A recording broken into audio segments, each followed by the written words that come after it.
2 do Novo Testamento e 1 do Antigo Testamento.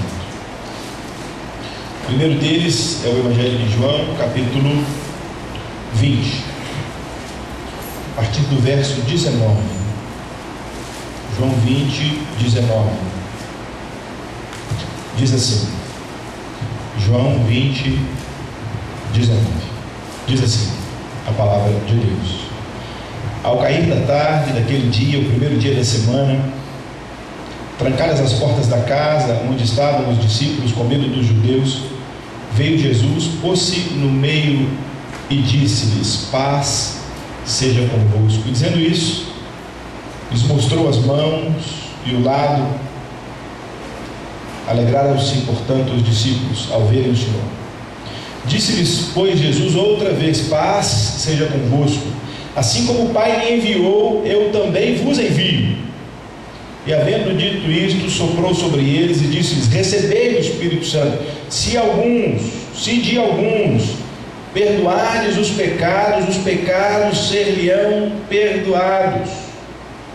Se lhes retiverdes, ser-lhe-ão retidos.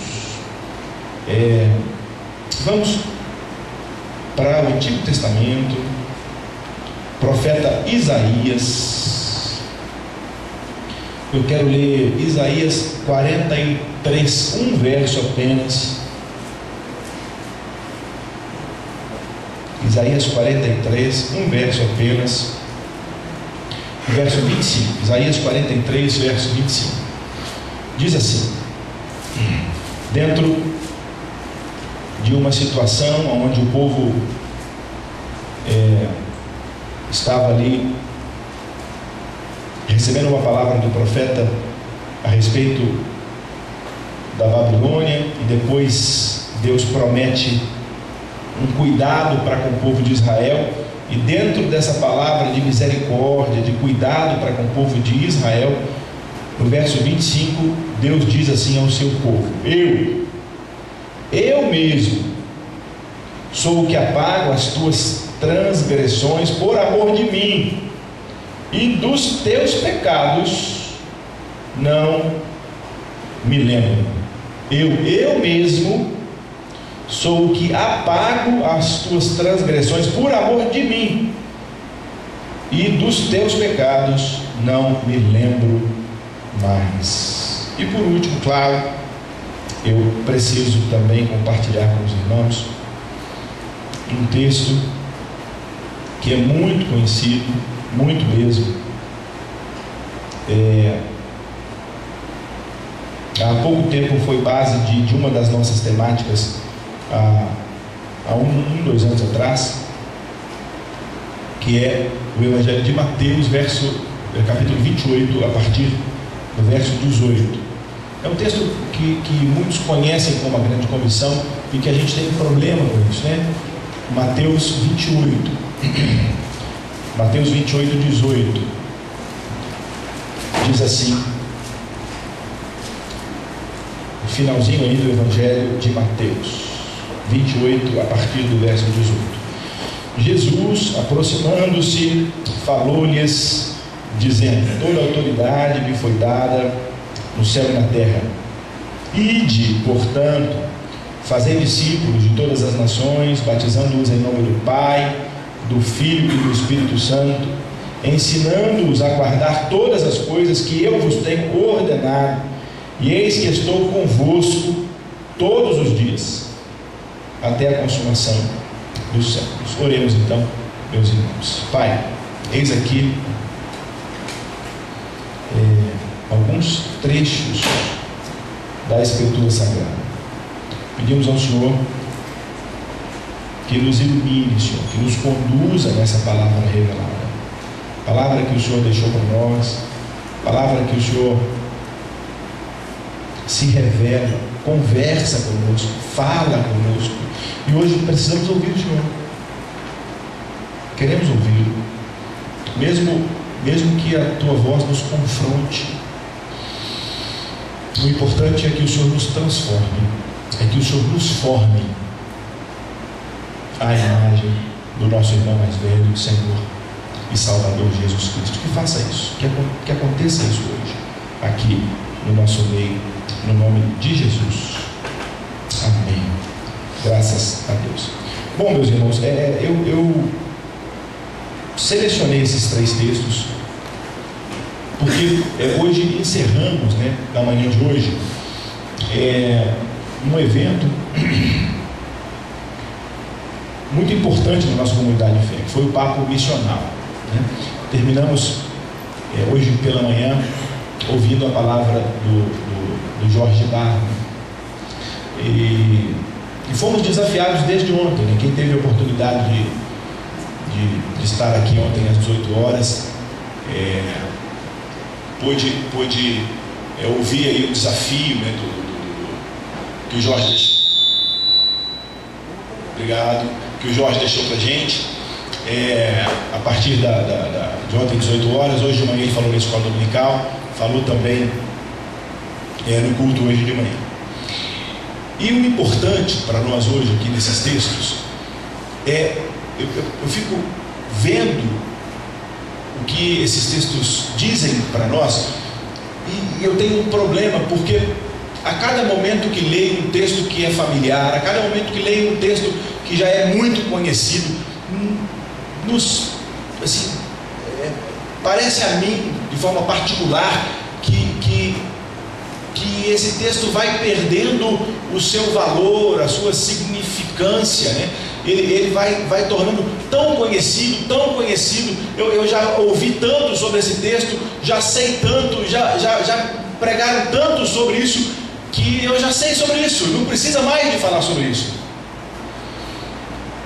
E o grande problema é que nós não entendemos que no caminho parece que somos entorpecidos por um sistema que nos cega, que tira de nós a percepção, que arranca de nós a capacidade de crítica do texto, que arranca de nós a capacidade de compreender aquilo que o texto está dizendo para nós. Porque eu já sei, eu já li esse negócio, então eu não quero nem gastar tempo mais de estudar isso.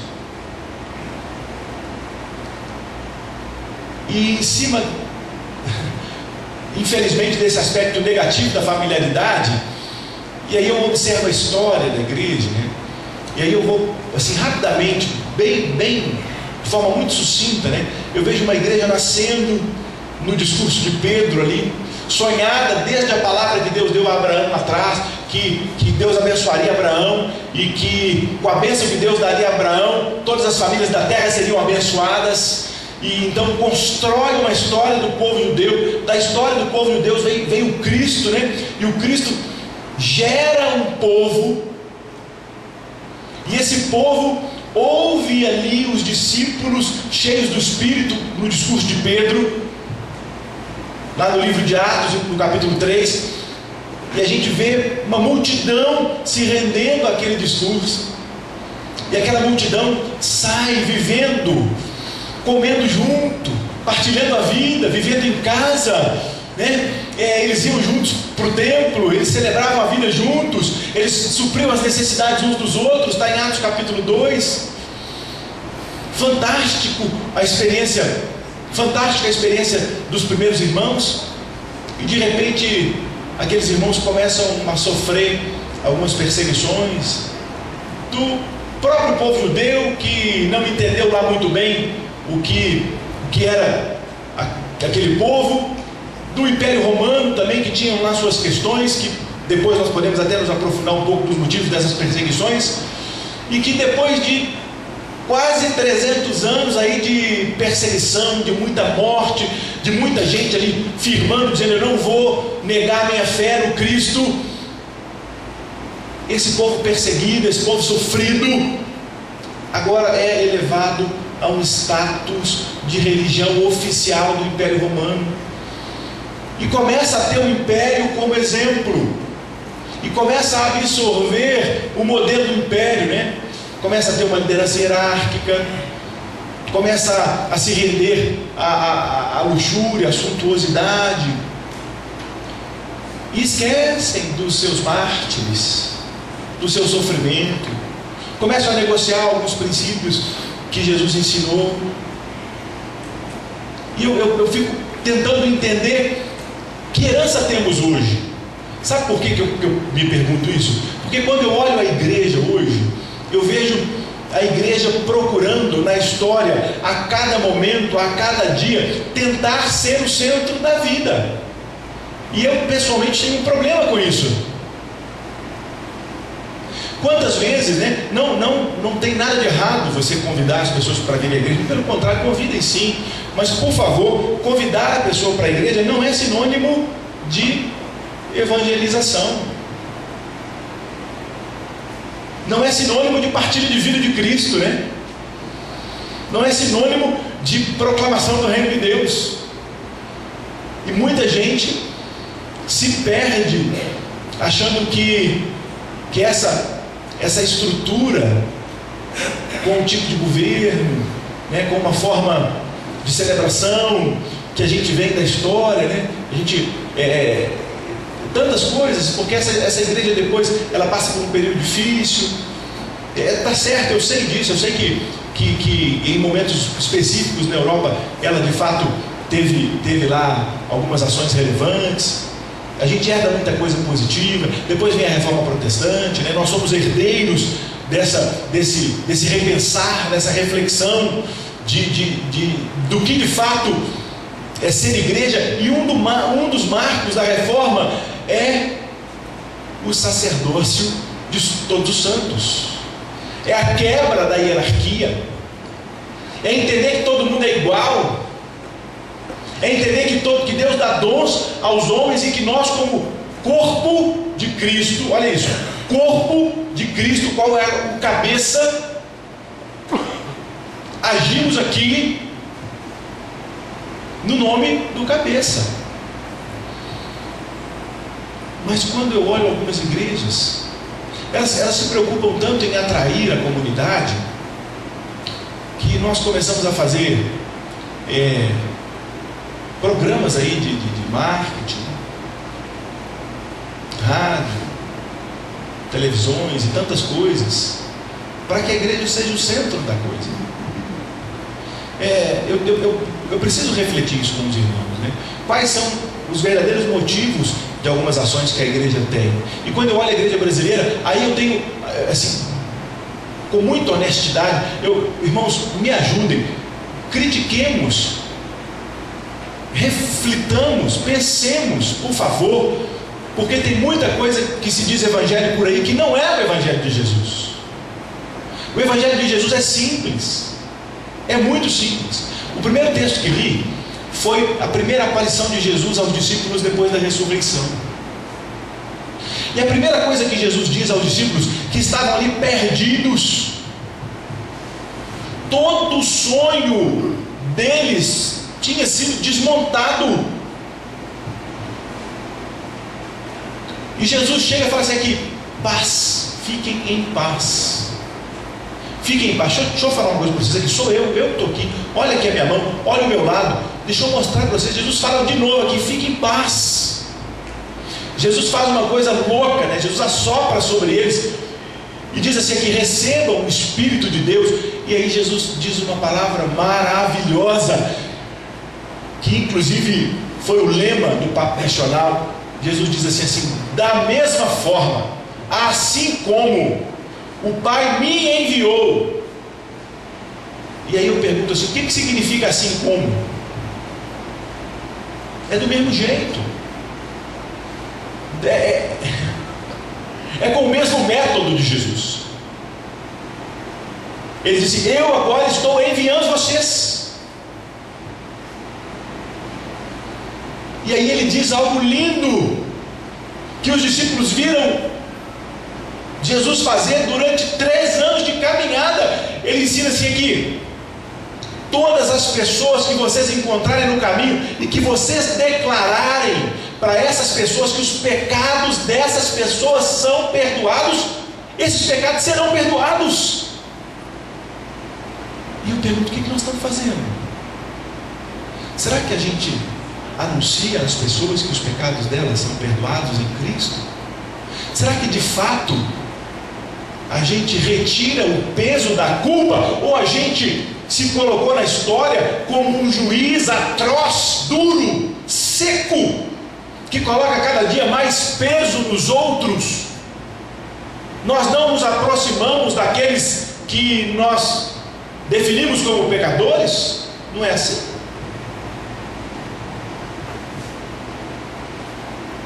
Jorge, hoje de manhã, o Jorge Barro, né, falou sobre Jesus ser inclusivo, de nós não termos a posse de Jesus, né? Foi emocionante para mim ouvi-lo hoje de manhã, e dizer assim que eu preciso entender quem eu sou como enviado de Jesus Cristo. Aqui Jesus enviou, não foi só aqueles discípulos, não, meu irmão. Jesus te enviou para dizer para as pessoas ao seu redor que os pecados das pessoas ao seu redor são perdoados.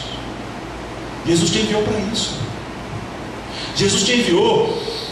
É por isso que eu li Isaías, onde Isaías diz assim aqui: eu mesmo sou aquele que perdoa os seus pecados, e eu não vou lembrar mais dos seus pecados.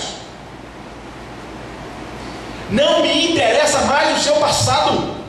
Não me interessa como você caiu, onde você caiu, qual foi o tamanho da sua sujeira. Interessa que Cristo morreu, e é suficiente a morte de Cristo para perdoar os seus pecados.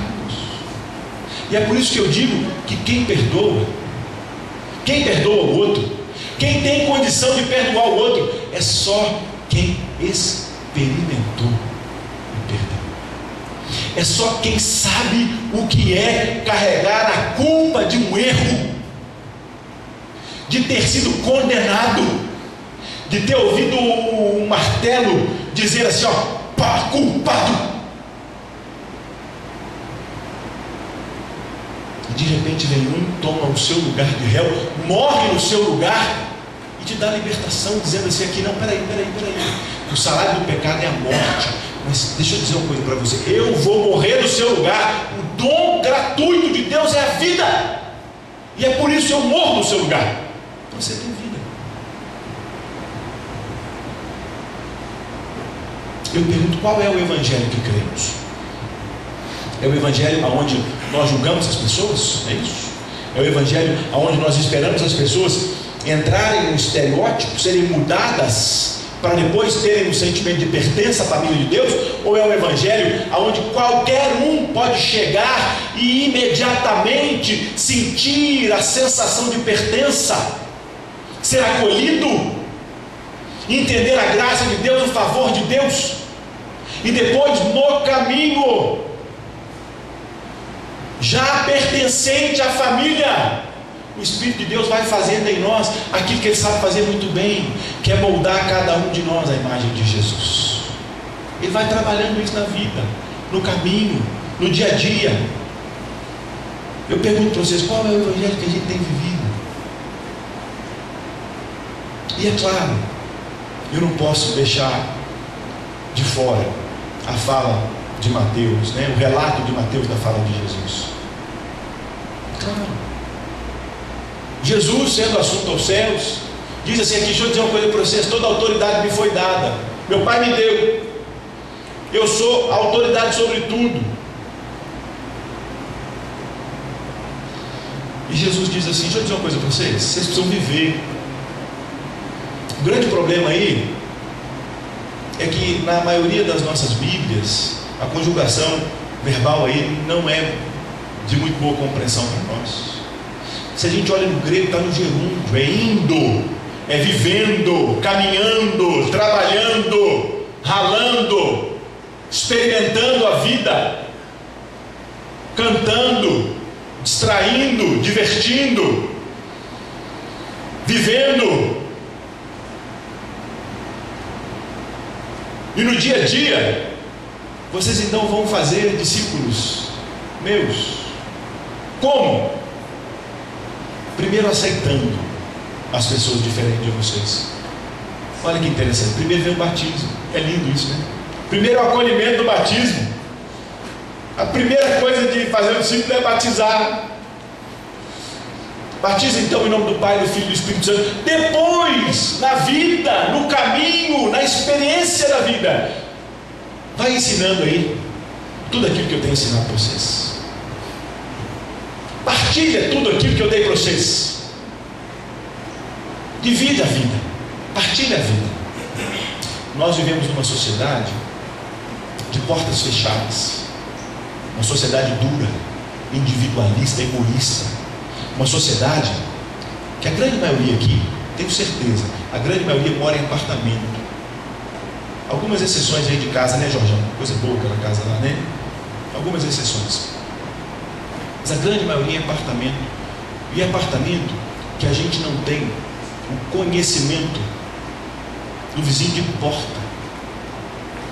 A gente não tem a liberdade de pedir uma xícara de açúcar. A gente desce no elevador, desce na escada, sem cumprimentar, sem dar bom dia. E eu pergunto assim, realmente eu não consigo encaixar esse comportamento num padrão de vida cristã simples, cotidiana. São duas coisas tão longe, tão antagônicas, tão discrepantes, que eu não consigo.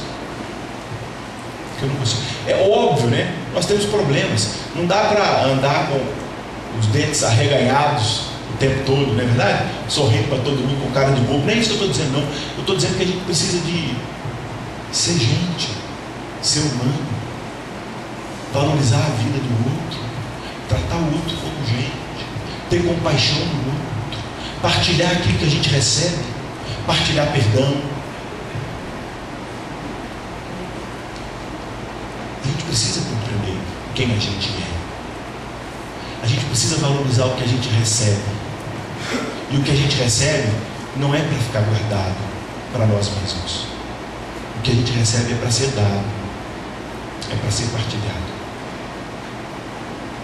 O desafio que a gente recebeu também esse final de semana é a conscientização de, em qualquer lugar que a gente tiver, e a gente entender que a gente tem um aspecto missionário, né? Nós somos missionários aonde a gente estiver, seja no trabalho, seja na escola, seja em qualquer lugar, na padaria. Isso só é possível com relações genuínas, porque assim a igreja viveu. Se eu olho a igreja do primeiro século, a igreja do primeiro século, de acordo com o livro de Lucas, Atos dos Apóstolos, a igreja caía na graça da sociedade.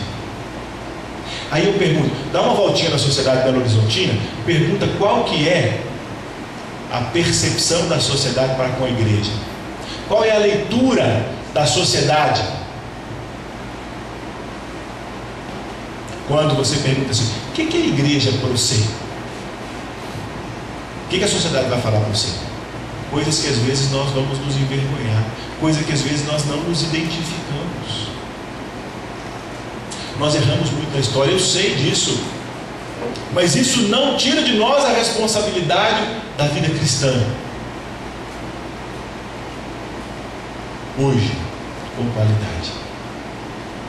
Eu encerro aqui dizendo assim, aqui meu irmão, olha para mim, minha irmã, ainda há tempo de nós nos conscientizarmos de quem somos, ainda há tempo da gente entender o que de fato a gente recebeu em Jesus, ainda há tempo de nós não andarmos mais culpados, cabisbaixos, como se nós não tivéssemos valor nenhum, e como se os nossos erros fossem um saco nas nossas costas. Não.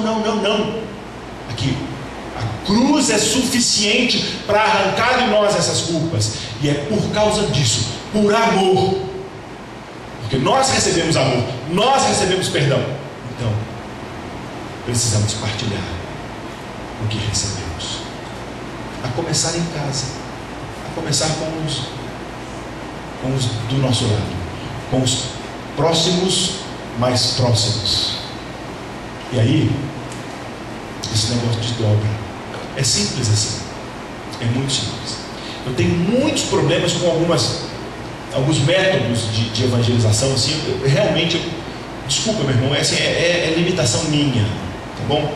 Eu respeito. Se você gosta de um método de evangelização diferente, tudo bem, eu vou te respeitar. Mas eu tenho muitos problemas, porque eu penso que a sociedade está esgotada. A sociedade hoje recebe um panfletinho dizendo Jesus, ela nem lê, ela rasga. De tanto testemunho ruim. A sociedade hoje precisa de vida. A sociedade hoje precisa de toque, de gente de verdade, gente que abra a casa, que abra a porta, gente que vive, que partilha a vida, que faz amizades genuínas, que tem coragem de hoje, em 2015, ter relacionamentos profundos, ter amigos. Você tem amigo? Aqui outra pergunta: você tem amigo não crente? Você tem amigo não cristão? Amigo, quero saber amigo. Não é colega não. Colega a gente tem a rua, né? Encontra com a gente todo dia. É gente que você se relaciona, é gente que você gosta de ligar, é gente que você quer cultivar o relacionamento. Você tem? É disso que eu estou falando. Estou falando de vida que sai do alto, que se humilha, que se torna um de nós, que vai para um lugar totalmente outro para relacionar com você. É esse o exemplo nosso. É esse o exemplo que temos. É isso que a gente deve seguir. Sair do nosso lugar e ir no lugar do outro, para se relacionar com o outro, para conversar, para dar o nosso ombro e também para ter ombro do nosso lado. Nós estamos carentes de relacionamentos de verdade, e é só assim que o Evangelho genuíno é partilhado. Escuta isso, é só assim que o Evangelho genuíno de Jesus Cristo é partilhado. Partilhemos então o Evangelho genuíno de Jesus, com amizades, relacionamentos genuínos, verdadeiros. Partilhemos a nossa vida, porque ganhamos vida e vida em abundância, em nome de Jesus. Amém. Vamos orar? Vamos pedir a Deus para fazer de nós essas pessoas, em nome de Jesus. Vamos lá, vamos ficar de pé.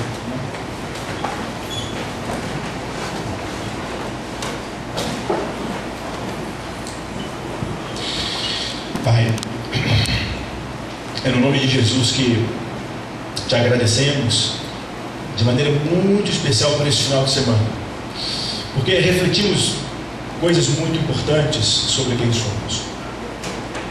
E pedimos ao Senhor então, em nome de Jesus Cristo, que intervenha na nossa realidade e faça, Senhor, que enxerguemos a missão do Senhor no mundo, de proclamação do perdão, de proclamação do amor,